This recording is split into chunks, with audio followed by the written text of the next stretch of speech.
हे भैया, वाह मैं प्रमोद कुमार सिंह अवधी लोकगीत गायक वाह आप सबके बीच में उपस्थित हूँ। वाह और इसके पहले एक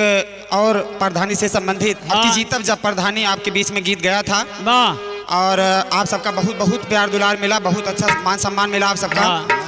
और उसी का दूसरा भाग आपके बीच में लेकर आया हूँ वाह और अपेक्षा करता हूँ, आप सबसे उम्मीद करता हूँ, आशा करता हूँ कि आप सब प्यार दुलार देंगे। तो प्रस्तुत है भैया। वाह हमहूँ बनब भाई प्रधान कि हमहूँ बनब भाई प्रधान, करबै जनता के कल्याण, होई भूल चूक सब माफ करा, गलतिया ना होई भूल चूक सब माफ कराना लतिया ना होए भूल चूक क्षमा कराना लतिया ना होए भूल चूक क्षमा। हे भैया, निवेदन है आप सबसे कि दादी काकी बहनी मोर, दादी काकी बहनी मोर,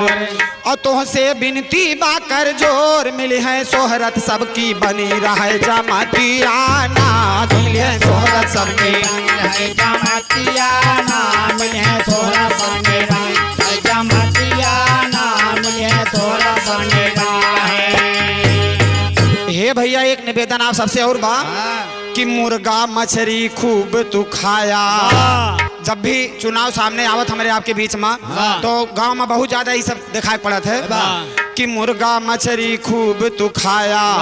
अरे दारू पी पी के ढकराया, लेकिन भूला नहीं हमारी निशानिया ना, लेकिन भूला नहीं हमारी निशानिया ना, लेकिन भूला नहीं हमारी निशानिया ना, लेकिन भूला नहीं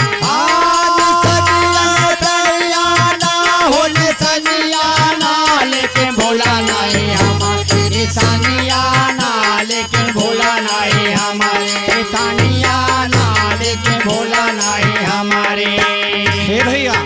कहना बा कि अब की हमका दिहा जिताई, कि अब की हमका दिहा जिताई, गांव के मुखिया दिहा बनाई, सुन ला हमारी चाची माई करा जुगतिया ना, हमारी चाची सुनना हमारे चाची माँ, सुनना हमारे चाची माँ। भैया एक बात और कहा कि वादा बाटे है हमार,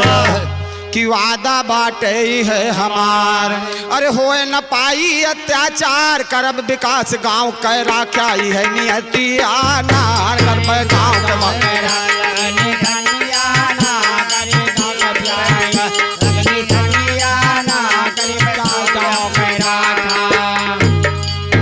तो जबले जिंदगी रहे तोहार,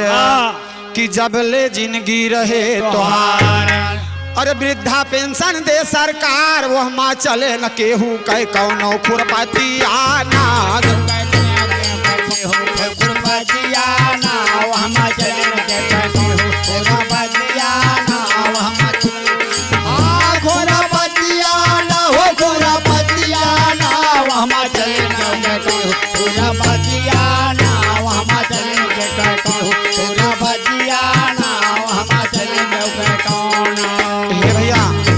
हाथ जोड़ के निवेदन आप सबसे बा कि बिनती देव के सुन लिया भाई, बिनती देव के सुन लिया भाई, अरे विजय के चंदन दिया लगवाए, अब की आर पार हो जाए न काट्या बतिया ना, अब की आर पार हो जाए न काटा बतिया ना, अब की आर पार हो जाए न काटा बतिया ना,